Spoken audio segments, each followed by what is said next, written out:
Pranam, Jai Jinendra. So today is our 37th class, 37th session of Tirthankar Charitra.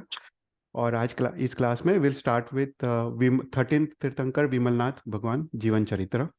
तो let's start with मंगलाचरण.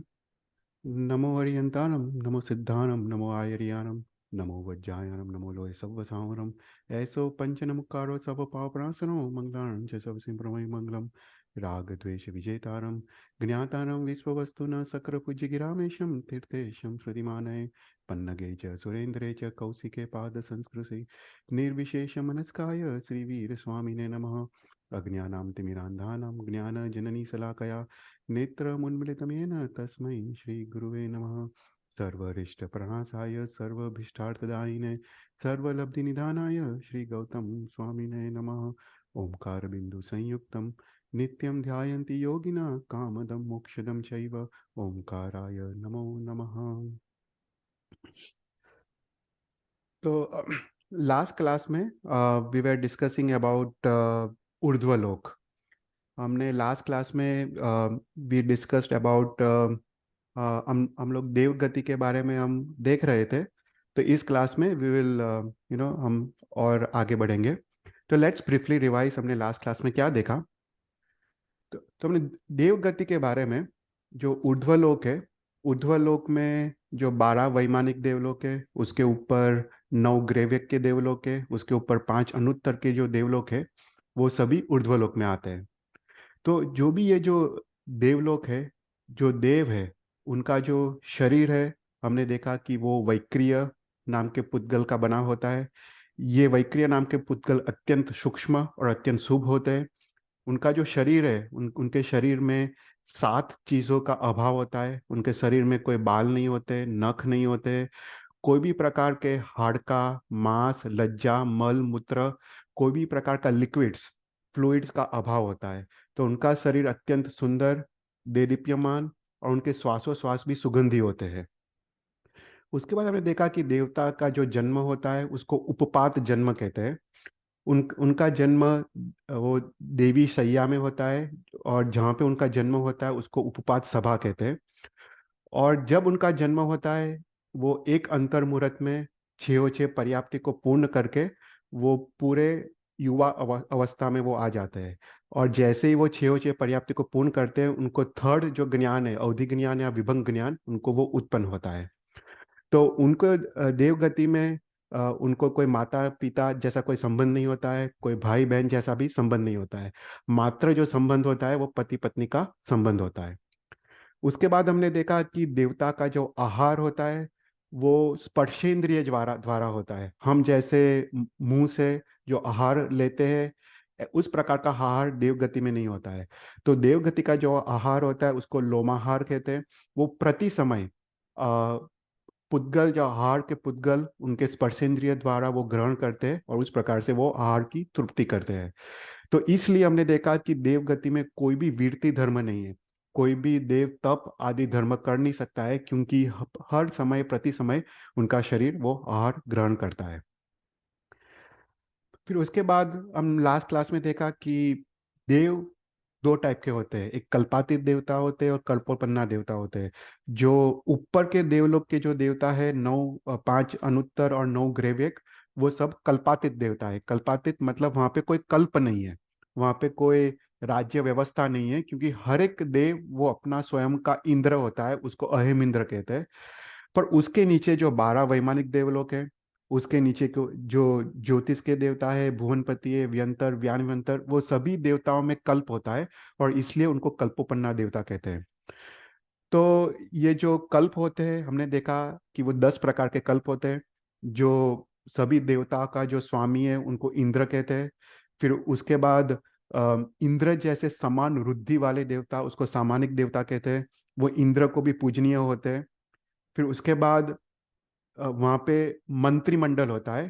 तो 33 मंत्रीस होते हैं, उनको त्रायन त्रायन त्रिशक, त्रायन त्रिशक मतलब 33. तो 33 मंत्रिमंडल होता है जो पूरा देवलोक का राज्य व्यवस्था कार्यभार संभालते हैं. ऐसे त्रायंसिक देवता होते हैं. फिर उसके बाद हमने देखा कि जैसे यहाँ पे लोकसभा, राज्यसभा, ऐसे होती है, वहाँ पे भी 3 पर्षदा होती है, बाह्य पर्षदा, मध्यम पर्षदा और जगन्य पर्षदा। तो उसमें बैठने वाले देव, उसको पर्षदा देव कहते हैं। ये सब देव इंद्र के मित्र होते हैं, और वो जो त्रैसांगिक जो मंत्री देवता है उनको वो राज्य कार्य संभालने में मदद करते हैं। उसके बाद जो 5th कल्प है वो आत्मरक्षक देवता होते हैं। वो इंद्र के पीछे वो सभी शस्त्र आदि लेके खड़े रहते हैं और इंद्र की वो रक्षा करते हैं। उसके बाद 6th जो कल्प है उसको लोकपाल देवता कहते हैं। लोकपाल देवता मतलब पुलिस का काम करते हैं। वहां पे अगर कोई भी देव कोई भी चोरी आदि कुछ भी काम करे तो उनको वो शिक्षा देते हैं, तो वो लोकपाल देवता होते हैं। उसके बाद 7th कल्प, वो उसको सेनाना देवता कहते हैं। ये सेनाना देवता वो वैक्रिय लब्धि से सेना को तैयार करते हैं। अगर कोई युद्ध के वक्त कभी जरूरत पड़े तो वैक्रिय लब्धि से पूरे सेना को तैयार करते हैं, उसको सेनाना देवता कहते हैं। फिर प्रकीर्णक देवता मतलब नॉर्मल जो भी प्रजाजन है उसको प्रकीर्णक देवता कहते हैं।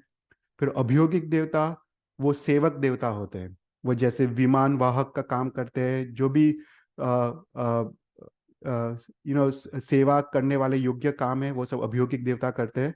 और लास्ट जो कल्प है वो किल्भिषक देवता, वो अत्यंत क्षुद्र काम करते हैं, अत्यंत नीच काम करते हैं, वो सब किल्भिषक देवता होते हैं। तो ये किल्भिषक देवता को सब लोग नीची दृष्टि से देखते हैं, जिसको नीच गोत्र कर्म का उदय है, राइट। इन देवता में भी उच्च गोत्र और नीच गोत्र का होते हैं। जिसको नीच गोत्र का उदय है वो आइधर अभियोगिक देवता बनते हैं या किल्भिषक देवता बनते हैं। तो ऐसे करके 10 कल्प वो वैमानिक देवलोक के हैं।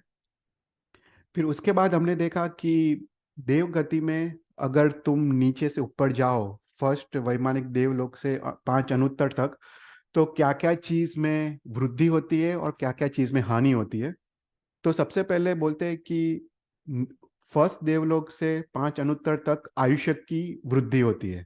तो प्रथम वैमानिक देवलोक में उत्कृष्ट आयुष्य 2 सागरोपम है, वो बढ़ के 12th देवलोक में 22 सागरोपम, फिर 9th ग्रेवियक में 31 सागरोपम और सर्वसिद्ध विमान में 33 सागरोपम। तो ऐसा करके ऊपर ऊपर के देवलोक में आयुष्य की वृद्धि होती है। उसके बाद हमने देखा कि देवलोक में जो देवता होते हैं उनको 8 प्रकार की लब्धि होती है। जो योग शास्त्र में कलिकाल सर्वज्ञ ने लिखा है कि 8 प्रकार की लब्धि सभी देवता को होती है। ये लब्धि की शक्ति भी ऊपर ऊपर देवताओं में वो इंक्रीज होते जाती है। तो कौन सी लब्धि होती है, हमने देखा कि अणिमा लब्धि, शरीर को छोटा बनाने की शक्ति। महिमा लब्धि, शरीर को मेरू पर्वत जितना बड़ा बनाने की शक्ति शक्ति। लघिमा लब्धि, वायु से भी हल्का बनाने की शक्ति। गरिमा लब्धि, वज्र से भी भारी अपना शरीर बनाने की शक्ति। फिर प्राप्ति लब्धि, जो जमीन पे रह के मेरू पर्वत के अग्रभाग को स्पर्श करने की शक्ति।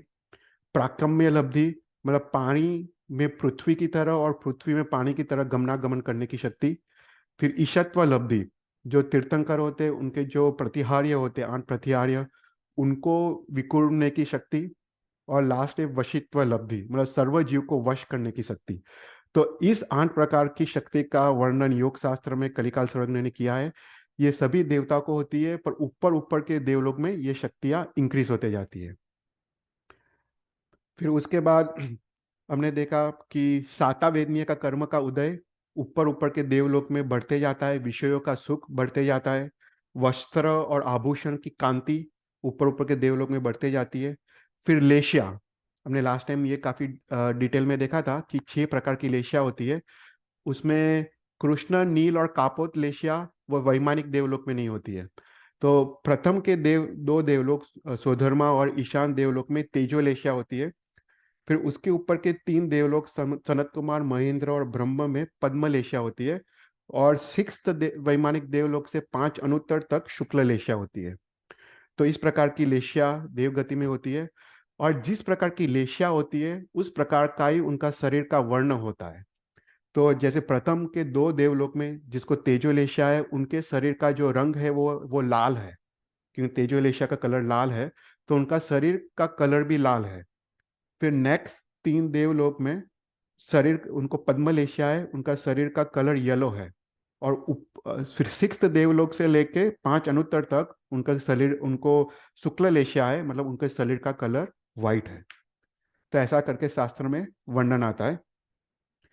फिर उसके बाद कहते हैं कि पांच इंद्रियों की शक्ति भी ऊपर ऊपर बढ़ते जाती है।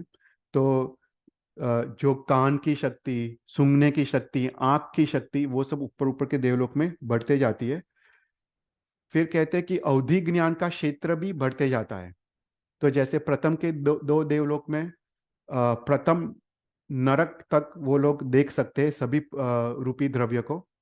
फिर थर्ड और फोर्थ देवता सेकंड नरक के अंत तक देख सकते हैं। फिर ऐसा करते करते नौ ग्रह के देवता सातवीं नरक तक देख सकते हैं, और पांच अनुत्तर कंप्लीट लोकाकाश को कंप्लीट ऊपर से नीचे तक पूरा देख सकते हैं। तो ऐसे अवधि ज्ञान की शक्ति भी ऊपर ऊपर के देवलोक में बढ़ते जाती है। फिर हमने देखा कि गमनागमन की शक्ति भी ऊपर ऊपर के देवलोक में बढ़ते जाती है। तो शास्त्र में कहा है कि जिसका जघन्य आयुष्य 2 सागरोपम से कम है, वो फोर्थ नरक तक गमनागमन कर सकता है। और जिसका आयुष्य 2 सागरोपम से ज्यादा है, वो सेवंथ नरक तक गमनागमन कर सकता है। पर जनरली शास्त्र में उल्लेख आता है कि कोई भी देवता थर्ड नरक तक ही गमनागमन करते हैं, थर्ड नरक के बाद गमनागमन करते नहीं है। क्योंकि थर्ड नरक तक ही परमाधामी देवता भी थर्ड नरक तक ही है। उसके बाद फोर्थ नरक में मात्र वो क्षेत्रीय वेदना है। पर शास्त्र में ऐसा उल्लेख आता है कि जो सीता का जीव है, हमने लास्ट टाइम बात किया था कि सीतेंद्र जो सीता का जीव है, वो लक्ष्मण को वो फोर्थ नरक में मिलने गया था। जो लक्ष्मण का जीव है, वो फोर्थ नरक में जाता है। और सीतेंद्र जो ट्वेल्थ देवलोक में है, जो सीता का जीव, वो अच्युत देवलोक का जो जीव है, वो लक्ष्मण को साता के लिए वो फोर्थ नरक तक वो ट्रैवल करता है। पर वो अपवाद रूप में है, जनरली थर्ड नरक तक ही मैक्सिमम देवता ट्रैवल करते हैं। तो ये सब ऊपर ऊपर के देवलोक में इंक्रीज होते जाता है। अभी क्या डिक्रीज होता है, तो बोलते हैं दो चीज डिक्रीज होता है। सबसे पहले है अपना जो शरीर का जो जो हाइट है, वो डिक्रीज होते जाता है। तो प्रथम के दो देवलोक में 7 हाथ का जो शरीर का है। फिर ऐसा करके थर्ड एंड फोर्थ देवलोक में 6 हाथ।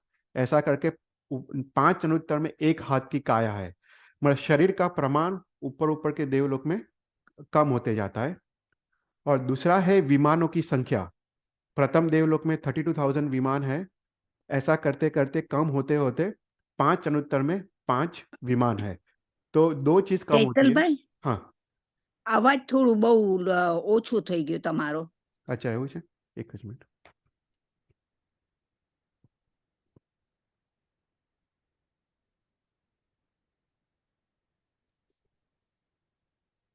સંભળાય છે હવે કે હજુ ઓછો છે? મારું અવાજ વોલ્યુમ પૂરું કર્યું પણ હજી આછું આછું સંભળાય છે. અચ્છા એવું છે, એક જ મિનિટ હા। હા, બહુ લાઇટ સંભળાય છે. હા હા।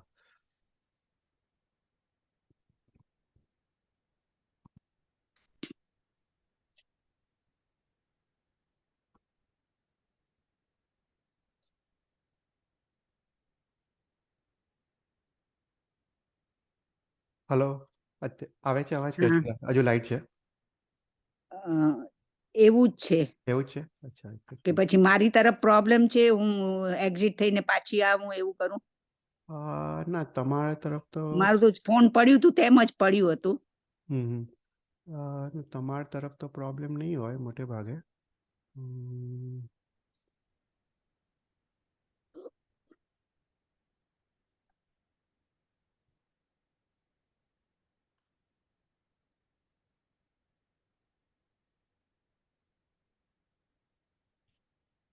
એક જ મિનિટ જો।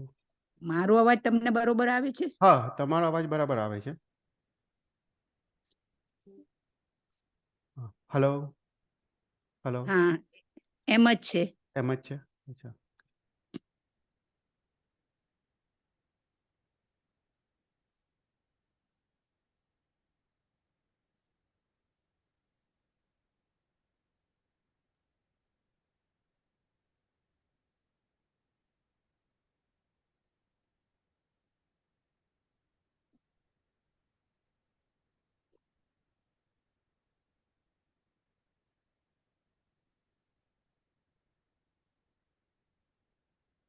Hello hello. હા, હજુ એવો છે? એમ જ છે. હું જોઉં, હું એક્ઝિટ થઈને પાછી આવું, કાંઈ ફરક પડે છે કે નહીં? સારું સારું. હા.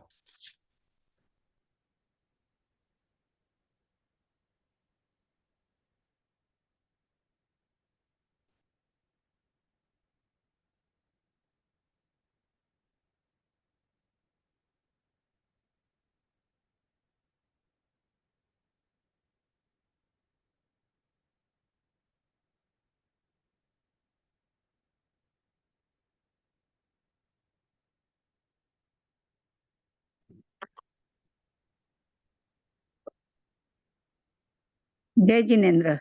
જય જિનેન્દ્ર. હવે બરોબર આવે છે. અચ્છા એવું છે. હા હા, હા.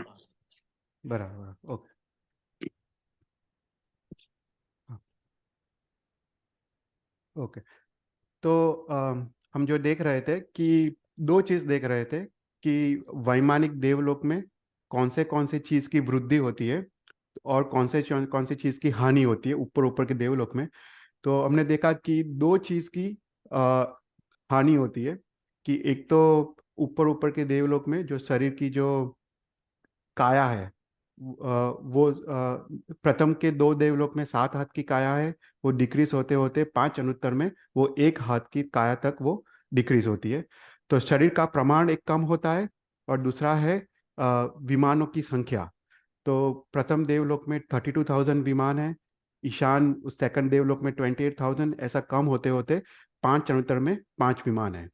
तो दो चीज, एक शरीर की काया का शरीर का प्रमाण और दूसरा है विमानों की संख्या, वो दो चीज की हानि होती है. तो हमने यहां तक लास्ट क्लास में देखा था. अभी हम ये क्लास में हम थोड़ा आगे बढ़ते हैं. तो ये क्लास में हम ऊर्ध्वलोक का वर्णन शुरू करते हैं. तो ऊर्ध्वलोक के वर्णन में हम लोग ऊपर से नीचे जाते हैं.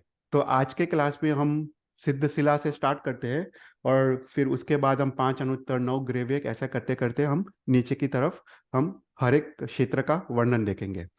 तो सबसे पहले ये क्लास में विल स्टार्ट विद सिद्ध शिला.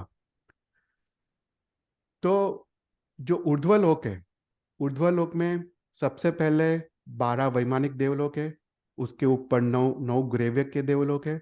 उसके ऊपर 5 अनुत्तर के देवलोक है और उसके ऊपर सिद्ध शिला है और उसके ऊपर लोक का अंत है. राइट.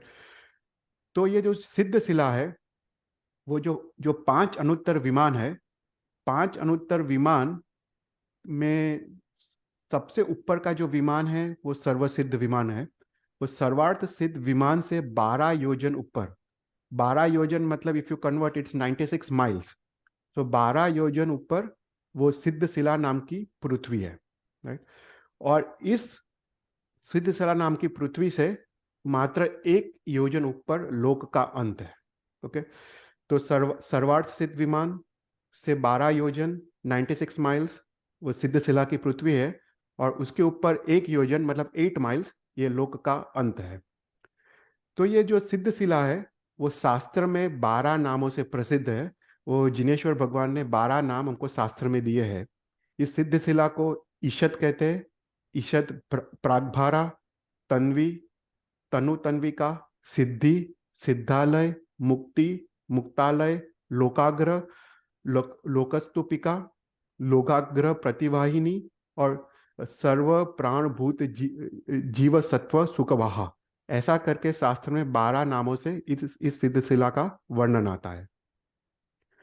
तो ये जो सिद्ध शिला है, सिद्ध शिला वो उल्टे छत्र की तरह है. जैसे छतरी जैसे उल्टे होती है, ऐसे उल्टे छत्र की तरह उसका आकार है, या बीच के चंद्रमा जैसा उसका आकार है. ये सिद्ध शिला वो स्फटिक रत्न जैसी, वाइट स्फटिक रत्न जैसी वो उसका कलर है, या दूध की धारा या मोतियों की माला जैसा उसका कलर है. और वो अर्जुन नाम के रत्न का बना हुआ है. ये जो सिद्ध शिला है वो शास्त्र में आता है कि अर्जुन नाम के सफेद रत्न का ये सिद्ध शिला बना हुआ है. ये जो सिद्ध शिला है वो सेंटर में उसकी चौड़ाई 8 योजन है. ओके. और सेंटर से अगर बाहर की तरफ तुम जाओ तो हर एक योजन में वो 1 अंगुल प्रमाण, मतलब अपनी जो उंगली होती है 1 अंगुल प्रमाण उसकी थिकनेस वो कम होते होते 45 लाख योजन उसका डायामीटर है. तो 45 लाख योजन तक तुम बाहर की तरफ जाओ तो अंगुल के असंख्य भाग प्रमाण उसका थिकनेस रहता है। मतलब बोलते हैं कि माखी का जो पांख होता है उतनी थिन उसकी पेरिफेरी में उसकी थिकनेस होती है। मतलब 8 योजन सेंटर में थिकनेस वो कम होते होते होते माखी के पांख की तरह उसकी वो थिकनेस होती है। तो बोलते हैं ये सिद्ध शिला 45 लाख योजन उसका डायमीटर है। उसकी जो पेरिफेरी है वो 1 करोड़ 42 लाख 30,249 योजन उसका सरकमफरेंस है। और जो अपना जो अड़ी द्वीप है, राइट, अड़ी द्वीप भी उसका कितना डायमीटर है, 45 लाख। तो अड़ी द्वीप जितना डायमीटर सिद्ध शिला का है, क्योंकि अड़ी द्वीप से ही जीव मोक्ष में मोक्ष में जा सकते हैं, राइट। तो अभी जो भी जीव मोक्ष में जाता है, राइट, जो भी जीव मोक्ष में जाता है वो जिस स्थान से वो मोक्ष में जाता है वो स्थान से वो डायरेक्ट ऊर्ध्व गति करता है। मतलब जो पॉइंट से वो मोक्ष में गया है वो स्ट्रेट अप ऊर्ध्व गति करके वो लोक के अंत तक जाता है। तो जो उसका मतलब कि ये जो पृथ्वी है वो पृथ्वी पे कोई भी मोक्ष के जीव नहीं है, पर उसके ऊपर, राइट, ये जो सिद्ध शिला है उसके ऊपर 1 योजन ऊपर वो लोक का अंत है। तो सभी जीव लोक के अंत तक जाते हैं। जो भी मोक्ष में जाने वाले जीव डायरेक्ट लोक के अंत तक जाते हैं। तो यहाँ पे शास्त्र कहता है कि जिस स्थान से जो भी जीव मोक्ष में जाता है वो 4 प्रक्रिया वो एक साथ करता है। ओके, 4 प्रक्रिया। सबसे पहले वो सभी कर्म का क्षय करता है, 8 कर्म का क्षय करता है। उसके बाद वो देह का त्याग करता है। उसके बाद वो ऊर्ध्व गति करता है और वो लोक के अंत तक वो गमनागमन करता है। तो ये चारों जो प्रक्रिया है वो मात्र एक समय में होती है। सभी कर्म का नाश, देह का त्याग, ऊर्ध्व गति और लोक के अंत तक पहुंचना, राइट। ये जो चारों चार जो प्रक्रिया है वो मात्र एक समय में होती है। मतलब एक समय मतलब अपना जो समय है, जो कार है, उसका सबसे छोटा भाग, सबसे जो स्मॉलेस्ट जो भाग है उसको एक समय कहते हैं। मतलब कार टाइम का अविभाज्य भाग। मतलब शास्त्र में कहते हैं कि अगर एक समय भी, एक एक सेकंड भी ले लो, एक सेकंड में असंख्य समय हो जाते हैं, राइट। हम सेकंड को milli seconds, micro seconds, right, ऐसा करके pico seconds, nano seconds, right, ऐसा करते करते करते असंख्य तक आगे जाए तो सबसे समय का जो सबसे छोटा भाग है काल का, उसको एक समय कहते हैं। तो ये चारों चार प्रक्रिया मात्र एक समय में हो जाती है। कर्म का क्षय, देह का त्याग, ऊर्ध्व गति और लोक के अंत तक जाना। तो ये सभी चारों चार प्रक्रिया मात्र एक समय में हो जाती है। और जो जो सिद्ध जो जो जीव मोक्ष में जाते हैं उनका जो शरीर है, शास्त्र कहता है कि मैक्सिमम 500 धनुष्य वाले जीव मोक्ष में जा सकते हैं। जो ऋषभदेव भगवान थे वो 500 धनुष्य थे, तो उससे ज्यादा हाइट वाले जीव मोक्ष में नहीं जा सकते। तो मैक्सिमम 500 धनुष्य वाले जीव मोक्ष में जा सकते हैं। पर जब वो जीव मोक्ष में जाता है तब वो उसका जो आत्मा होता है वो आत्मा को टू टू थर्ड वो संकोच करता है। क्योंकि अपना जो शरीर होता है उसमें शरीर में 1/3 उसका वायु होता है, एयर होता है। तो जब जीव मोक्ष में जाता है उससे पहले अपना आत्मा को वो शरीर के जो भाग है उसका 2/3 को वो कॉम्प्रेस करता है, संकोच करता है। अर्थात जो 500 धनुष्य वाला जीव जो मोक्ष में जाता है उसका शरीर 333 धनुष्य तक रह जाता है। तो मोक्ष में जो आत्मा जाता है उनका मैक्सिमम हाइट 333 धनुष्य है, मैक्सिमम हाइट। और जगन्य से स्मॉलेस्ट से 2 हाथ वाले जीव मोक्ष में जाते हैं। और 2 हाथ वाले भी जीव अपना जो शरीर है उसको 2/3 में वो कॉम्प्रेस करता है अपना आत्मा को। तो उसका जो मोक्ष में जो उनका आत्मा का जो प्रमाण है वो 1 हाथ और 8 अंगुल है, राइट। अगर तुम अंगुल देखो, अंगुल मतलब क्या, अंगुल मतलब उंगली। तो बोलते 24 अंगुल, 24 अंगुल मतलब 1 हाथ, right? 4 हाथ मतलब एक धनुष्य, 2000 धनुष्य मतलब एक गांव, और 4 गांव मतलब एक योजन। तो अगर हम आज के हिसाब से देखें तो एक योजन मतलब क्लोज टू 8 माइल्स होता है। अराउंड 8 माइल्स या 12 किलोमीटर्स इज क्लोज टू 1 योजन। तो जो मोक्ष में जाने वाले जीव वो जब ऊपर जाते हैं वो सबसे लोक के अंत तक ऊपर जाते हैं। क्योंकि लोक के अंत के बाहर उसके बाहर तो नहीं धर्मास्तिका है, लोका का अलोकाकाश में नहीं धर्मास्तिका है, नहीं अधर्मास्तिका है। मतलब जो गति या स्थिति का सहायक कोई भी द्रव्य नहीं है, वो मात्र लोक के अंत तक ही वो ट्रैवल करते, वहां पे वो रुक जाते हैं, राइट। तो लोक के अंत से, अगर ये मेरा पॉइंटर दिख रहा है, ये लोक का अंत है। लोक के अंत है ये 333 धनुष्य तक सभी आत्मा का समावेश हो जाता है। उसके बाद यहां से लेके थ्री 3 गांव 3 और 5 6 गांव में सिद्धशिला नाम की पृथ्वी आती है। ये मात्र पृथ्वी है, मात्र एम्प्टी पृथ्वी है, वहां पे कोई भी जीव का वास नहीं है। ये मात्र अर्जुन रत्न की ये पृथ्वी है। और यहाँ से ये पृथ्वी से लेके ये इसका जाडाई 8 धनुष्य है, यहाँ से 12 योजन नीचे सरवार स्थित विमान करके प्रथम अनुत्तर विमान है, राइट। अभी हमको क्वेश्चन होता है, राइट, कि अरिद्वीप से जो भी जीव मोक्ष में जाता है, जहां से वो मोक्ष में जाता है वो स्ट्रेट अप वो ऊपर मोक्ष में जाता है। तो अभी तक अनंत काल बीत गया, और अनंत काल में ऐसा कोई भी स्थान नहीं है हरिद्वीप में जहां से अनंत आत्मा मोक्ष में नहीं गए हो। तो हर एक स्थान पे, हर एक आकाश प्रदेश पे अनंत आत्मा मोक्ष पे गए हैं। उसका मतलब ऐसा हुआ कि सिद्धशिला के ऊपर जो लोक का अंत है, वो जो 45 लाख जो उसका जो डायामीटर है, वहां पे हर एक आकाश प्रदेश पे अनंत सिद्ध के जीव है। तो एक क्वेश्चन आता है तत्वार्थविगम सूत्र में कि वहां पे कोई संकोच जैसा नहीं है। अगर एक ही आकार प्रदेश में अनंत सिद्ध के जीव रहते हो तो वहां पे संकोच जैसा कुछ है नहीं। तो बोलते कि आत्मा अरूपी है, राइट। जैसे वहां पे उदाहरण आता है कि जैसे एक ज्योति दूसरे ज्योति में मिल जाती है। अगर हमारे रूम में कोई प्रकाश है, कोई दीपक रखा है, उसके बाद हम सेकंड दीपक रखे, थर्ड दीपक रखे, फोर्थ दीपक रखे, तो उसका जो प्रकाश है, एक प्रकाश दूसरे प्रकाश में मिल जाता है। ऐसा ही अनंत आत्मा, एक आत्मा दूसरे आत्मा में विलीन हो जाता है। तो वहां पे कोई भी स्पेस का कंस्ट्रेंट नहीं है, कोई भी संकोच नहीं है। हर एक आकाश प्रदेश में अनंत सिद्ध के जीव है, राइट। फिर दूसरा क्वेश्चन होता है कि ठीक है, हर एक आकाश प्रदेश में अनंत सिद्ध के जीव है, पर जब जीव मोक्ष में जाता है तो मात्र ऊर्ध्व गति क्यों करता है, राइट। एक क्वेश्चन होता है कि जब जीव जिस पॉइंट से मोक्ष में गया है तो मात्र स्ट्रेट अप ऊर्ध्व गति क्यों करता है।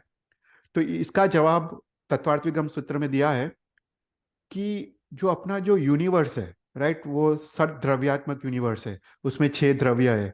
उसमें जीव द्रव्य, फिर पुद्गल द्रव्य, आकाश द्रव्य, फिर उसका धर्मास्तिकाय, अधर्मास्तिकाय और कार द्रव्य, ऐसा करके छह छह द्रव्य है। इस 6 द्रव्य में मात्र 2 ऐसे द्रव्य है जिसको गमनागमन करने की शक्ति है, मतलब मूवमेंट की शक्ति है। एक है जीव द्रव्य मूवमेंट कर सकता है, दूसरा है पुद्गल द्रव्य मूवमेंट कर सकता है। तो 2 द्रव्य को मूवमेंट करने की शक्ति है। अभी जो पुद्गल द्रव्य है, तो पुद्गल द्रव्य वो हर एक दिशा में मूवमेंट कर सकता है, राइट। वो वो ऊपर की तरफ ऊर्ध्व गति तरफ मूवमेंट कर सकता है, अधोगति नीचे की तरफ मूवमेंट कर सकता है, या लैटरल तिरछी गति में मूवमेंट कर सकता है। फॉर एग्जाम्पल, जो दीपक है, दीपक की ज्योत है, वो ऊर्ध्व गति की तरफ जाती है, राइट, ऊपर की तरफ जाती है। फिर उसके बाद पत्थर है, वो नीचे की तरफ आता है। फिर उसके बाद जो विंड है, वायु का है, राइट, वो लेटरल मूवमेंट करता है। तो जो ये जो पुद्गल द्रव्य है, वो हर एक दिशा में उसका मूवमेंट कर सकता है, वो उसका स्वभाव है। पर आत्मा का स्वभाव क्या है। तो बोलते हैं आत्मा का स्वभाव मात्र ऊर्ध्व गति करने का है। पर जब जीव का मृत्यु होता है, उसके पास 2 प्रकार के पुद्गल द्रव्य होते हैं। वो तेजस वर्गणा के पुद्गल द्रव्य और कार्बन वर्गणा के पुद्गल द्रव्य। इसलिए जब आत्मा इन दोनों पुद्गल द्रव्य से जब बंधा हुआ होता है, तो कार्बन जो उसने जो कर्म जो बांधे हैं, जो आयुष्य कर्म जो बांधा है, वो उसको डिक्टेट करता है कि वो कहाँ पे ट्रैवल करेगा। वो अधोगति की तरफ ट्रैवल कर सकता है, नरक की तरफ, वैमानिक देवलोक की तरफ, ऊर्ध्व गति की तरफ ट्रैवल कर सकता है, या जम्बूद्वीप में कहीं और लैटरल मूवमेंट भी कर सकता है। पर वो कौन सा, वो कार्बन वर्गर जो पुद्गल द्रव्य है, वो डिसाइड करता है। पर जब आत्मा सभी कर्म का क्षय करता है, तब कोई भी पुद्गल शरीर नहीं है, कोई भी तेजस शरीर नहीं है। पर आत्मा का जो मूल स्वभाव है, वो मात्र ऊर्ध्व गति करने का है। इसलिए जब जीव सभी कर्म का क्षय करता है, वो मात्र स्ट्रेट अप ऊर्ध्व गति करके लोक के अंत तक जाके वो बसता है। तो कोई भी क्वेश्चंस यहाँ पे।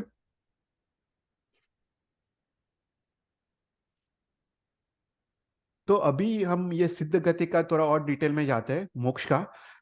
तो इसका शास्त्र में 12 द्वारों से उसका उसका डिस्क्रिप्शन आता है, ये मोक्ष गति का। तो हम इसको अच्छी तरह समझते हैं कि सबसे पहले क्षेत्र। ओके, तो कौन से क्षेत्र से जीव मोक्ष में जाते हैं? हमने देखा कि अड़ी द्वीप से ही जीव मोक्ष में जा सकते हैं, राइट। पर अभी अड़ी द्वीप में भी तुम देखो, तो हमने ज्योग्राफी जब देखा था, उसमें 15 कर्म भूमि है, और बाकी सब जो 101 है टोटल, बाकी सब अकर्म भूमि है। तो शास्त्र में लिखा है कि जो भी जीव कर्म कर्म भूमि में जन्म लिया है, वही जीव मोक्ष में जा सकते हैं। जन्म वो कर्म भूमि में, मतलब 5 भरत, 5 ऐरावत और 5 महावीर क्षेत्र में जिसने जन्म लिया हो, पर जन्म के बाद वो अरिद्वीप में कहीं पे भी ट्रैवल करे, जन्म के बाद वो कहीं पे भी ट्रैवल करे, वो वहां से मोक्ष में जा सकता है। पर अगर उसने जन्म इस 15 कर्म भूमि में नहीं लिया हो, तो वो मोक्ष में नहीं जा सकता है। तो मात्र हरिद्वीप से मोक्ष में जा सकते हैं, और उसमें भी 15 कर्म भूमि में जिसने जन्म लिया हो वही मोक्ष में जा सकते हैं। फिर सेकंड है कार। तो कौन से टाइम में जीव मोक्ष में जा सकता है? तो बोलते हैं ये जो अवसर्पिणी उत्सर्पिणी काल है, उसमें मात्र थर्ड और फोर्थ आरा में ही जीव मोक्ष में जा सकता है, राइट। फिफ्थ आरा में मोक्ष नहीं है। पर बोलते कि अगर उसने फोर्थ आरा में जन्म लिया हो, वो फिफ्थ आरा में मोक्ष में जा सकता है। अगर जन्म उसने फोर्थ आरा में लिया हो और फोर्थ आरा खत्म हो गया हो, फिर भी वो फिफ्थ आरे में मोक्ष में जा सकता है। पर फिफ्थ आरे में अगर जन्म लिया हो, तो वो मोक्ष में नहीं जा सकता। तो महावीर क्षेत्र में सदा फोर्थ आ रहा है, वहां पे सदा मोक्ष का द्वार चालू है। पर इस भरत और ऐरावत में, जहाँ पे थर्ड और फोर्थ आरा जब चलता है, तभी वो जीव मोक्ष में जा सकता है। फिर गति। कौन से गति में जीव मोक्ष में जा सकता है? तो बोलते हैं मनुष्य गति मात्र एक गति है, मनुष्य गति से ही जीव मोक्ष में जा सकता है। फिर लिंग। तो कौन से लिंग में जीव मोक्ष में जा सकता है? तो बोलते हैं तीनों तीन लिंग, पुरुष लिंग, स्त्रीलिंग और नपुंसक लिंग, तीनों तीन लिंग से जीव मोक्ष में जा सकता है। पर अगर जन्म से जीव नपुंसक हो, तो वो जीव मोक्ष में नहीं जा सकता है। पर अगर जन्म से वो स्त्री या पुरुष है, और कोई कारण सर वो नपुंसक बन गया हो, कोई औषधि के कारण, कोई मेडिकल ट्रीटमेंट या सर्जरी के कारण, ऐसा कोई कारण सर वो स्त्री या पुरुष से वो नपुंसक बन गया हो, तभी वो मोक्ष में जा सकता है। पर अगर वो जन्म से नपुंसक हो, तो वो मोक्ष में नहीं जा सकता है। फिर उसके बाद तीर्थ। तो बोलते हैं कि तीर्थ के बाहर भी मोक्ष है और तीर्थ के अंदर भी मोक्ष है। मतलब जब भगवान ऋषभदेव जब तीर्थ की स्थापना करते हैं, उसके बाद मोक्ष है। पर तीर्थ के पहले, जैसे माता मणोदेवी माता, और अभी तक भगवान ने तीर्थ की स्थापना नहीं की थी, उससे पहले माता मणोदेवी का मोक्ष हो गया। मतलब मोक्ष तीर्थ के बाहर भी है और तीर्थ के अंदर भी है। फिर चारित्र। तो कौन से चारित्र वाले जीव मोक्ष में जा सकते हैं? तो अपने में ना ये नौ तत्व क्लास में इसका चारित्र का वर्णन आते हैं। टोटल 5 टाइप के चारित्र होते हैं। हम थोड़ा ब्रीफली समझते हैं कि जैसे हम, सबसे पहला चारित्र कौन सा है? हम जैसे सामायिक करते हैं, राइट, सामायिक करते हैं, प्रतिक्रमण करते हैं, पौषध करते हैं, वो एक चारित्र है, राइट। तो सबसे पहला चारित्र है सामायिक चारित्र। तो सामायिक चारित्र से मोक्ष नहीं है। फिर उसके बाद दूसरा जो चारित्र है, उसको बोलते हैं छेदो उपस्थनीय चारित्र। उसका अर्थ है कि जो भी दीक्षा लेते हैं, पता है, हम जो भी जीव दीक्षा लेते हैं, वो स्टार्टिंग में तो दीक्षा लेते हैं, फिर उसके बाद 6 महीने बाद वो वापस दीक्षा लेते हैं, राइट। उसको मतलब वड़ी दीक्षा कहते हैं। क्योंकि उसकी प्रक्रिया ऐसा है कि उनको थोड़े शास्त्र का अभ्यास करना करना पड़ता है, अमुक तप करना पड़ता है, उसके बाद ही उसको रियल दीक्षा देते हैं। तो उसको छेदो उपस्थनीय चारित्र कहते हैं। तो उसमें भी मोक्ष नहीं है। फिर तो थर्ड चारित्र की बात आती है, वो है एक एक मिनट, मैंने यहाँ पे लिखा है। थर्ड चारित्र का बात है, वो है स्थविर कल्प चारित्र। तो पहले जमाने में क्या होता है कि जो जो स्थविर कल्पी जो जो जो मुनि महाराज थे, वो लोग वो लोग अपनी गुरु की आज्ञा लेके वो तीर्थंकर परमात्मा के पास जाते थे, और वो इन अ ग्रुप ऑफ 9 जाते थे। ओके। तो ऐसी एक प्रक्रिया होती थी स्थविर कल्पी की, कि वो 9 साधु भगवंत अपने गुरु की आज्ञा लेके गच्छ से बाहर निकल के वो तीर्थंकर परमात्मा के पास जाते थे। और वो क्या करते थे कि उसमें से जो 9 मुनि भगवंत में से 4 मुनि भगवंत वो 6 महीने का तप करते थे। दूसरे 4 मुनि भगवान उनकी वैयावच करते थे, और दूसरा एक जो मुनि भगवान थे वो वाचना देता था। फिर उसके बाद जब 6 महीना पसार हो, जो उसके बाद जो 4 जो वैयावच करते थे, वो 4 वो तप करते हैं, और 4 वो तप करते हैं, वो अभी वो 4 उनकी वैयावच करते हैं, और जो वाचना वाला वो वाचना देते हैं। उसके बाद वापस 6 महीने पसार हो, जो अभी वाचनाचार्य है वो 6 महीने का तप करते हैं, और बाकी 8 लोग उनका वैयावच करते हैं। तो ऐसा करके 18 मंथ्स की जो प्रक्रिया होती है उसको स्थविर कल्प कहते हैं। तो ऐसा करके पूर्वक के काल में, अभी तो ये विच्छेद हो गया, पर पूर्वक के काल में ऐसा एक चारित्र होता था, उसको स्थविर कल्प चारित्र कहते थे। तो स्थविर कल्प चारित्र में भी मोक्ष नहीं है। फिर उसके बाद फोर्थ टाइप ऑफ चारित्र था, वो है सूक्ष्म संप्रदाय करके चारित्र। तो सूक्ष्म संप्रदाय मतलब वो 10th गुणस्थानक। तो 10th गुणस्थानक में क्या होता है कि 3 प्रकार के कषाय का नाश होता है। उसमें क्रोध, मान और माया का संपूर्ण नाश हो गया होता है, पर जो लोभ कषाय है अभी भी बाकी है वो 10th गुणस्थानक में। तो उसमें भी मोक्ष नहीं है। और जो फाइनल जो चारित्र है उसको यथाख्यात चारित्र कहते हैं। उसमें चारों चार कषाय का क्षय हो गया हो, और 12th गुणस्थानक में। तो 12th गुणस्थानक से ही मोक्ष है। राइट। तो सामयिक, छेदोग्नस्तनीय, स्थविर कल्पी, सूक्ष्म संप्रदाय में मोक्ष नहीं है, पर यथाख्यात चारित्र से ही मोक्ष है। ये थोड़ा कॉम्प्लेक्स टॉपिक था, पर यहाँ पे थोड़ा मेरे को बताना था कि कहाँ से मोक्ष है। तो बोलते हैं कि जब 4 कषाय का क्षय हो गया हो, 12th गुणस्थानक उत्पन्न हो गया हो, वहां से ही जीव मोक्ष में जा सकता है। उसके बाद प्रत्येक बुद्ध बोधित। राइट। तो मोक्ष दो दो प्रकार से हो सकता है। तो बोलते हैं कि जो प्रत्येक बुद्ध है, वो प्रत्येक बुद्ध मतलब कोई निमित्त पाकर वो मोक्ष में जाता है। उसको किसी ने उपदेश नहीं दिया है, पर वो कोई, हम आगे जाके उसकी बात करेंगे, पर उसने कुछ निमित्त उसको ऐसा मिल गया कि उसके कारण उसको वैराग्य उत्पन्न हुआ, उसको केवल ज्ञान उत्पन्न हो गया। तो ऐसा कोई निमित्त का के कारण वो मोक्ष में जाता है, उसको प्रत्येक बुद्ध कहते हैं। और दूसरा है बुद्ध बोधित। बोधित मतलब वो गुरु के उपदेश द्वारा वो उसको केवल उसको वैराग्य होके वो मोक्ष में जाता है। फिर उसके बाद ज्ञान। तो बोलते कौन से ज्ञान में मोक्ष है। तो बोलते कि 2 ज्ञान से भी मोक्ष है, 3 ज्ञान से भी मोक्ष है, 4 ज्ञान से भी मोक्ष है। मतलब अगर जिसको मति और श्रुत ज्ञान है, उसको डायरेक्ट केवल ज्ञान उत्पन्न हो सकता है, उसको बीच में अवधि ज्ञान और मनोप्रयोग ज्ञान उत्पन्न होने की जरूरत नहीं है। डायरेक्ट मति और श्रुत ज्ञान से केवल ज्ञान उत्पन्न हो सकता है। जिसको 3 ज्ञान है, मति, श्रुत और अवधि, उसको डायरेक्ट केवल ज्ञान उत्पन्न हो सकता है। और जिसको 4 ज्ञान है, मति, श्रुत, अवधि और मन, उसको 5th केवल ज्ञान उत्पन्न हो सकता है। तो 2, 3 और 4 ज्ञान से मोक्ष है। फिर उसके बाद अवगाहना। अवगाहना के बारे में हमने देखा कि मोक्ष में आत्मा का प्रमाण कितना है। तो बोलते मिनिमम जो प्रमाण है वो 2 हाथ हाथ वाले जीव मोक्ष में जाते हैं। वहां पे आत्मा का प्रमाण 2/3 को संकोच होता है, तो 1 हाथ और 8 अंगुल। और मैक्सिमम 500 धनुष्य वाले जीव मोक्ष में जाते हैं। उसका 2/3 मतलब 333 धनुष्य। मतलब मिनिमम आत्मा का प्रमाण है 1 हाथ और 8 धनुष्य मोक्ष में, और मैक्सिमम आत्मा का प्रमाण है वो 333 धनुष्य। फिर अंतर। अंतर मतलब टाइम। तो शास्त्र में लिखा है कि मैक्सिमम 8 समय तक मोक्ष में जा सकते हैं। तो फॉर एग्जाम्पल, अभी फर्स्ट समय है, उसमें कोई जीव मोक्ष में गया। फिर वापस सेकंड समय, उसमें कोई जीव मोक्ष में गया। वापस थर्ड समय, उसमें वापस जीव मोक्ष में गया। ऐसा करके अगर कंटिन्यूअस जीव मोक्ष में जाए, तो 8 समय तक जीव मोक्ष में जा सकता है। राइट। 8 समय के बाद अवश्य ब्रेक आता है। वो ब्रेक, वो 1 समय से लेके 6 महीने तक का ब्रेक आ सकता है। उसका मतलब 1 समय से लेके 6 महीने तक कोई भी जीव मोक्ष में नहीं जाए इस संसार से। तो मैक्सिमम 6 महीने तक का अंतर आ सकता है। पर 6 महीने के अंतर के बाद वापस अवश्य कोई ना कोई जीव मोक्ष में अवश्य जाएगा। तो उसको अंतर कहते हैं। तो मैक्सिमम 8 समय तक, एक समय मतलब एकदम स्मॉल, छोटा सा छोटा पार्ट, पर मैक्सिमम 8 समय तक जीव मोक्ष में जाते हैं।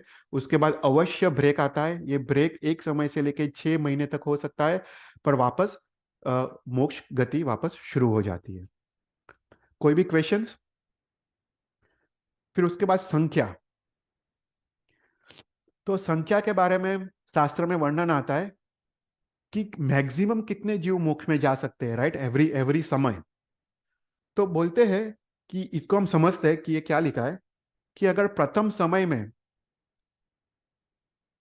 बोलते हैं कि मैक्सिमम 108 जीव एक समय में मोक्ष में जा सकते हैं, उससे ज्यादा जीव मोक्ष में नहीं जा सकते।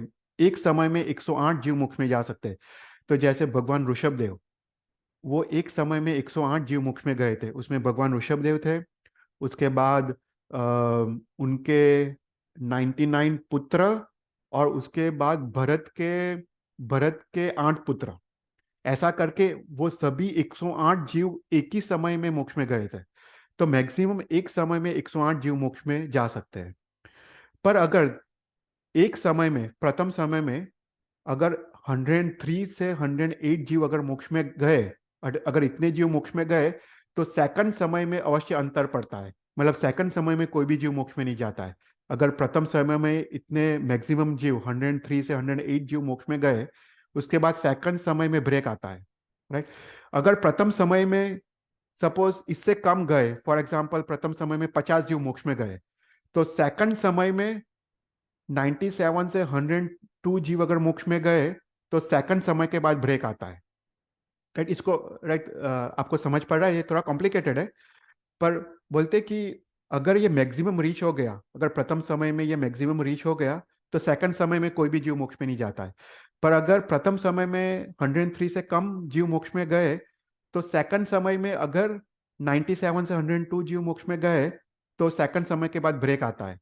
पर अगर अगर सेकंड समय में भी 97 से कम जीव मोक्ष में गए, तो थर्ड समय में अगर 85 से लेकर 96 जीव अगर मोक्ष में जाए, तो थर्ड समय के बाद ब्रेक आता है।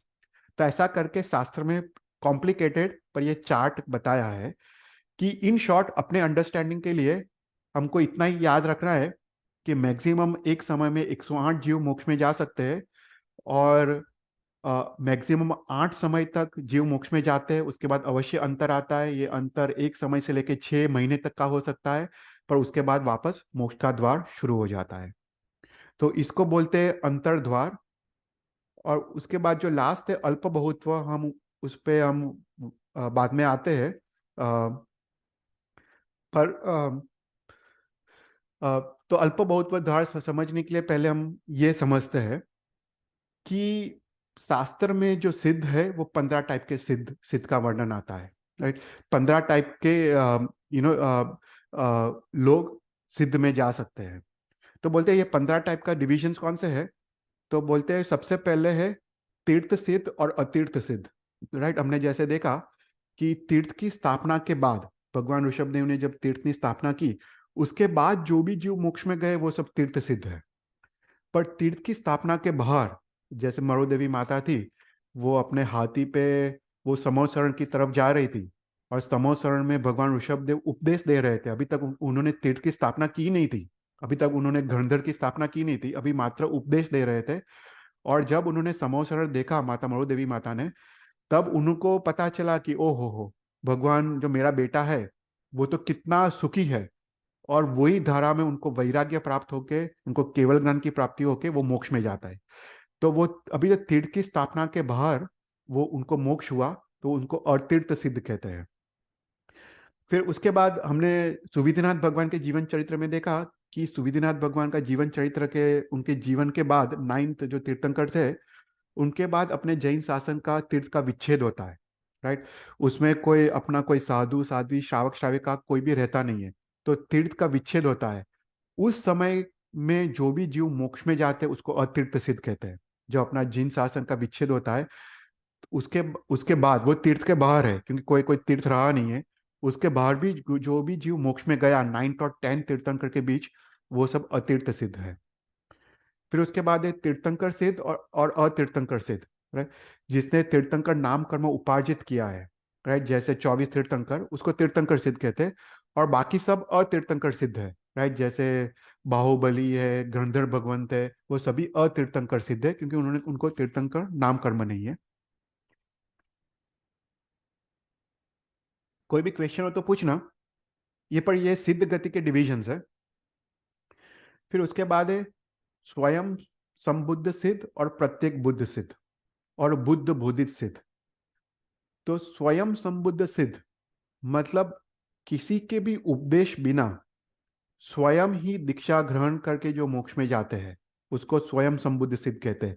तो सभी तीर्थंकर परमात्मा वो स्वयं संबुद्ध सिद्ध होते हैं। वो उनको किसी की उपदेश की जरूरत नहीं होती है। वो स्वयं अपने पूर्व भोग के अवधि ज्ञान के कारण वो स्वयं दीक्षा लेते हैं। स्वयं वो अपनी आराधना करके वो मोक्ष में जाते, किसी की भी उपदेश के बिना वो स्वयं संबुद्ध सिद्ध है। पर मात्र तीर्थंकर स्वयं बुद्ध सिद्ध हो ऐसा नहीं, दूसरे जीव भी स्वयं संबुद्ध सिद्ध हो सकते हैं। जैसे अपने शास्त्र में एक एग्जाम्पल आता है कि कपिल करके एक ब्राह्मण था। वो अपने गुरु के पास वो अभ्यास करता था, और उसको कोई कोई राजा की दासी से उसको उसको प्रेम हो गया। तो वो राजा की दासी ने बोला कि यहाँ पे जो नगर के जो राजा है, वो जो भी सबसे पहले प्रभात में उसके पास दान देने के लेने के लिए जाते हैं, वो राजा उसको जो भी दान चाहिए उसको वो दे देता है, खुश होकर। तो वो जो कपिल नाम का ब्राह्मण है, वो राजा के पास जाता है, और वो सबसे पहले उठ के प्रभात में वो राजा के पास जाता है, और राजा खुश हो जाता है। राजा उसको बोलते हैं कपिल को कि जो भी मांगना है तो मांग। तो कपिल सोचने लगता है कि ठीक है, मैं थोड़े सोने मांगता हूँ। फिर उससे उसको सेटिस्फेक्शन नहीं होता है, फिर बोलता है कि ठीक है, मैं थोड़ा ज़्यादा सोना मोहर मांगता हूँ। फिर उससे सेटिस्फेक्शन नहीं होता है, बोलता है मैं थोड़े गांव मांग लेता हूँ, मैं थोड़े नगर मांग लेता हूँ। फिर वो सोचता है कि मैं पूरा राज्य ही मांग लेता हूँ। उसका ऐसा विचार आता है कि राजा ने बोला है कि जो भी मांगना है मांग, मैं पूरा राज्य का राज्य ही मांग लेता हूँ। पर वही धारा में वो आगे बढ़ते जाता है, आगे बढ़ते जाता है, और वो सोचता है कि इसका तो कोई अंत नहीं है। राइट। मेरे को राज्य मांगने से भी मेरे को कोई खुशी मिलने वाले नहीं है। और वही धारा में वो आगे जाके उसको वैराग्य उत्पन्न होकर केवल ज्ञान उत्पन्न हो जाता है। तो वो स्वयं संबुद्ध सिद्ध है, क्योंकि कोई भी किसी के भी उपदेश बिना स्वयं ही उसको वैराग्य धारा में वो उसको केवल ज्ञान प्राप्त होता है। तो उसको स्वयं संबुद्ध सिद्ध कहते हैं। फिर प्रत्येक बुद्ध सिद्ध मतलब कोई भी निमित्त के कारण किसी को वैराग्य उत्पन्न हो और केवल ज्ञान उत्पन्न हो। जैसे यहाँ पे करकंडू मुनि की बात आती है कि करकंडू मुनि ने एक वृद्ध गाय गाय को देखा, बरत को देखा। और वो उसकी ये बरत की हालत इतनी खराब थी कि वो देख के ही उसको संसार के प्रति वैराग्य उत्पन्न हो गया। और वैराग्य की धारा में ही आगे बढ़ के उन्होंने दीक्षा लेके वो उनको केवल ज्ञान प्राप्त हुआ। तो वो प्रत्येक बुद्ध सिद्ध है, क्योंकि उनको कोई निमित्त के कारण, राइट, उसने एक कोई अत्यंत पीड़ित उन्होंने भरत को देखा, और वो निमित्त से उसको वैराग्य उत्पन्न हुआ। तो यहाँ पे शास्त्र लिखते हैं कि जो प्रत्येक बुद्ध सिद्ध है, मात्र पुरुष ही प्रत्येक बुद्ध सिद्ध हो सकते हैं, स्त्री कभी भी प्रत्येक बुद्ध सिद्ध नहीं हो सकती है। ऐसा शास्त्र में उल्लेख आता है। फिर सेवंथ है बुद्ध बोधित सिद्ध। बुद्ध बोधित मतलब किसी के उपदेश द्वारा, राइट। जो भी अभी के साधु भगवंत है या जो भी गंधर्व भगवंत है, या ये सभी बुद्ध बोधित सिद्ध है। मतलब किसी के उपदेश द्वारा वो धर्म संयम मार्ग अंगीकार करके उनको केवल ज्ञान उत्पन्न होके मोक्ष में जाते हैं। फिर उसके बाद है स्त्रीलिंग, पुरुष लिंग और नपुंसक लिंग। तो हमने देखा स्त्रीलिंग मतलब चंदन बारा मोक्ष में गए, पुरुष लिंग मतलब सभी गंधर्व भगवंत। नपुंसक लिंग, हमने यहाँ पे देखा कि नपुंसक लिंग वो जन्म से अगर नपुंसक हो तो वो मोक्ष में नहीं जा सकता है। पर अगर वो स्त्री या पुरुष है और कोई भी कारण सर वो नपुंसक बन गया है, शास्त्र में 6 डिफरेंट कारण बताए, इतना हम डिटेल में नहीं जाएंगे। पर कोई औषधि के कारण, कोई मेडिकल प्रोसीजर के कारण, कोई सर्जरी के कारण, या कोई इंद्रिय के छेदन के कारण कोई नपुंसक बन गया हो, ऐसे जीव मोक्ष में जा सकते हैं। पर जन्म से नपुंसक वो मोक्ष में नहीं जा सकते। तो यहाँ पे गांगे करके उसका एग्जाम्पल आता है कि वो नपुंसक सिद्ध है। फिर उसके बाद स्वलिंग सिद्ध, अन्य लिंग सिद्ध और गृहस्थ लिंग सिद्ध। Right? स्वलिंग सिद्ध मतलब अपने साधु भगवंत, मतलब अपना साधु का वेश धारण करने के बाद जो मोक्ष में जाते हैं, वो स्वलिंग सिद्ध। मतलब अभी जो भी अपने आचार्य भगवंत है, जम्बू स्वामी आदि, वो स्वलिंग सिद्ध है। फिर अन्य लिंग सिद्ध मतलब अपने अपने धर्म का नहीं, पर दूसरे धर्म के जैसे तापस है, राइट, कोई हिंदू कोई संत है, उस वेश में उसको वैराग्य उत्पन्न होके उसको केवल ज्ञान प्राप्त हुआ, वो अन्य लिंग सिद्ध है। और गृहस्थ लिंग सिद्ध जैसे भरत चक्रवर्ती, राइट, उन्होंने कोई भी और धर्म अंगीकार नहीं किया था, उन्होंने साधु वेश भी अंगीकार नहीं किया था। पर उन्होंने उनको तो अपना एक अंगुली से वीटी नीचे गिर जाती है, और वो देखते हैं कि अभी तो मेरे शरीर की कोई शोभा नहीं रही, और उसी में वो वैराग्य की धारा में उनको केवल ज्ञान उत्पन्न हो जाता है। तो यहाँ पे क्वेश्चन होता है, राइट, कितने लोग बोलते हैं कि दीक्षा लेने की क्या जरूरत है, राइट, या फिर जैन धर्म की दीक्षा लेने की क्यों जरूरत है, क्योंकि गृहस्थ लिंग में भी सिद्ध हो सकते हैं, अन्य लिंग में भी सिद्ध हो सकते हैं, या स्वलिंग में भी सिद्ध हो सकते हैं, पर ऐसा है नहीं। यहाँ पे शास्त्र लिखता है कि ठीक है, अन्य लिंग सिद्ध, जैसे एग्जाम्पल आता है यहाँ पे वल्कल चिरी का। वल्कल चिरी करके एक ब्राह्मण थे, वो जो प्रसन्न चंद्र राजर्षि थे ना भगवान महावीर के समय, उनके उनके भाई थे। पर ये जो वल्कल चिरी थे, उनके उनके जो माता पिता थे, उन्होंने जंगल में जाके उन्होंने तापस धर्म अंगीकार किया था। और उनके पुत्र जो वल्कल चिरी है, वो जो वृक्ष के छाल वो पहनता था, इसलिए उसका नाम वल्कल चिरी है, वो वृक्ष का छाल वो पहनता था। पर ये वल्कल चिरी को एक बार कोई वो जो हिंदू का जो पात्रा होता है ना, उसको देख के उनको जाति स्मरण ज्ञान होता है। और उनको पता चलता है कि उन्होंने पूर्व भव में तो जैन धर्म अंगीकार किया था, और उन्होंने अद्भुत संयम धर्म अंगीकार किया था। और वो जाति स्मरण ज्ञान में उनको वैराग्य उत्पन्न होकर उनको केवल ज्ञान उत्पन्न होता है। तो उनको केवल ज्ञान तो उनको अन्य तापस के वेश में उत्पन्न हुआ, पर जैसे ही उनको केवल ज्ञान उत्पन्न होता है, वो तुरंत ही अपने जैन धर्म का साधु वेश अंगीकार करते हैं।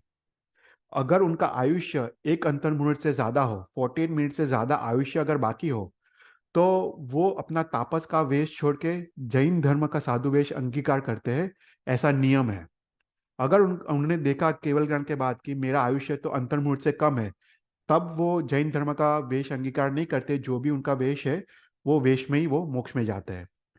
इवन भरत चक्रवर्ती को तो गृहस्थ अवस्था में केवल ज्ञान उत्पन्न हुआ, पर केवल ज्ञान उत्पन्न होने के बाद उन्होंने जैन धर्म का साधु वेश अंगीकार किया।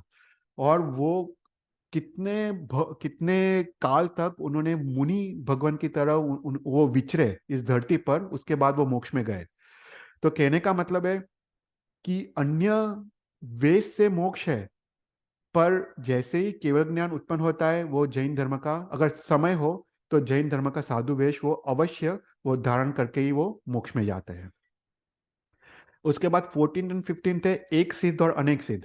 एक सिद्ध मतलब एक समय में एक ही जीव मोक्ष में जाता है, जैसे महावीर भगवान, वो एक समय में एक ही जीव मोक्ष में गया।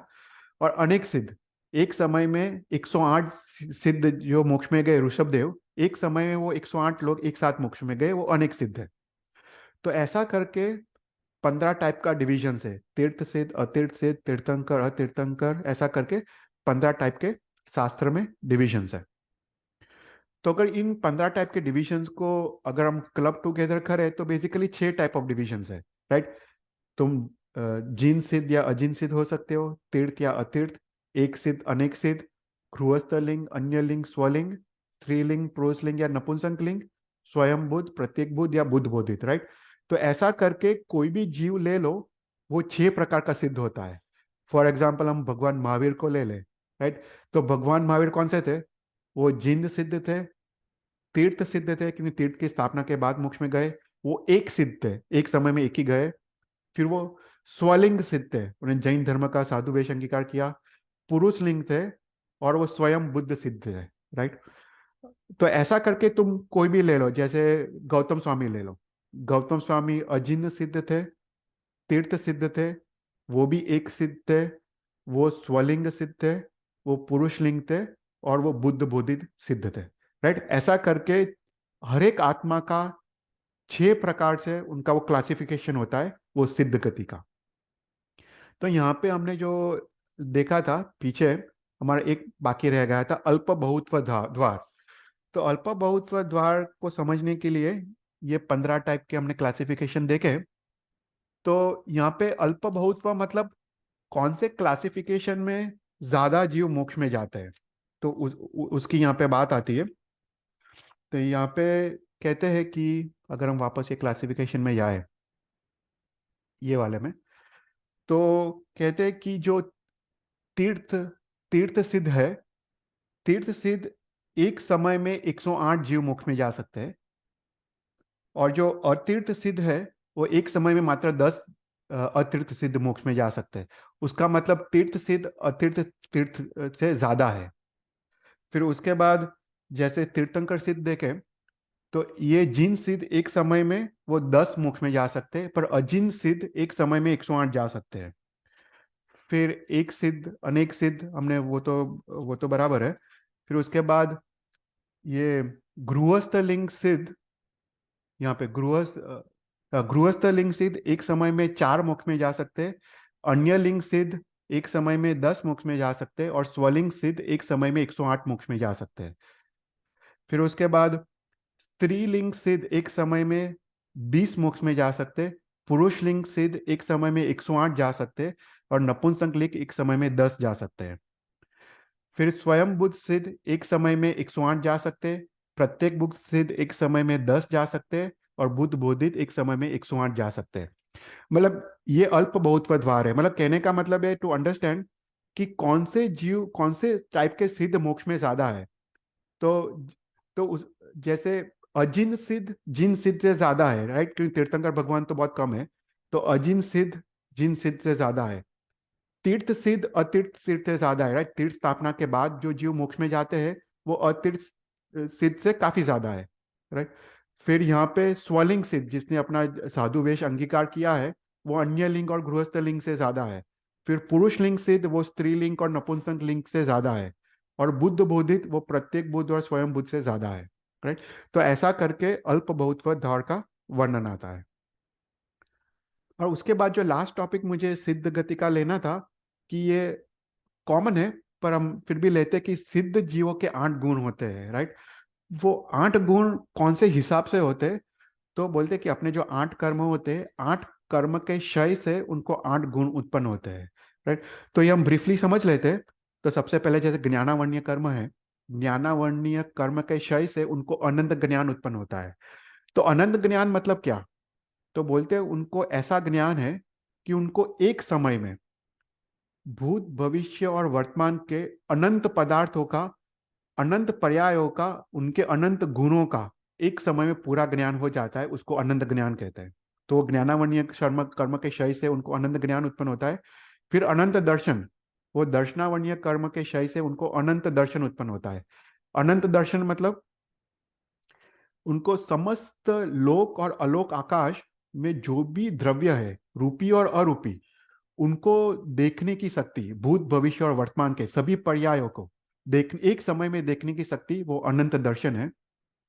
फिर आव्याबाद सुख, उनको वेदनीय कर्म के क्षय से, उनको जो असाता साता दोनों वेदनीय कर्म के क्षय से उनको अनंत आनंद प्रकट होता है।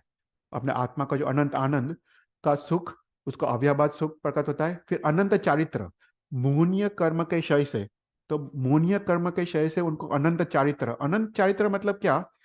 कि जो आत्मा के गुण है, वो आत्मा के गुण में रमणता, मतलब आत्मा के गुण को अनुभव करने की शक्ति, उसको अनंत चारित्र कहते हैं। फिर अक्षय स्थिति, मतलब आयुष्य कर्म के नाश से अक्षय स्थिति, मतलब कभी भी उनका आयुष्य का अंत न आने वाला अक्षय स्थिति प्राप्त होता है। अरूपीपणु, नाम कर्म के क्षय से उनको कोई भी प्रकार का रूप नहीं है, राइट, आत्मा अरूपी है, तो और अरूपी गुण उत्पन्न होता है। गोत्र कर्म के क्षय से अगुरु लघु, मतलब अभी आत्मा का कोई ऊंच नीच ऐसा कुछ है नहीं, कोई कोई हल्का भारापना ऐसा कुछ भी नहीं है। तो अगुरु लघु नाम का गुण उत्पन्न होता है। और लास्ट है अंतराय कर्म के क्षय से उनको 5 प्रकार के जो अंतराय कर्म है, दानांतराय, भोगांतराय, उपभोग अंतराय और वीर्यांतराय। तो इन 5 अंतराय कर्म के क्षय से उनको अनंत दान, अनंत वीर्य, अनंत भोग, अनंत लाभ और अनंत उपभोग, उनको ये 5 गुण उत्पन्न होते हैं। तो यहाँ पे शास्त्र में एग्जाम्पल आता है कि अनंत वीर्य मतलब क्या? अनंत वीर्य मतलब अनंत शक्ति, राइट। तो यहाँ पे कहते हैं कि जो जीव मोक्ष में जाता है उनके पास इतनी शक्ति होती है कि समस्त 14 राजलोक को वो उठा के अलोकाकाश में वो स्थापित कर सकते हैं। इतनी उनको उनको फिजिकल स्ट्रेंथ होती है, उनको इतनी स्ट्रेंथ होती है, उसको अनंत वीर्य कहते हैं। पर वो करते नहीं है क्योंकि कोई कर्म नहीं है, उनको कोई करने का कारण नहीं है, राइट। पर इतना आत्मा का अनंत वीर्य, ऐसा करके आत्मा के 8 गुण उनको प्रकट होते हैं। तो कोई कोई क्वेश्चंस?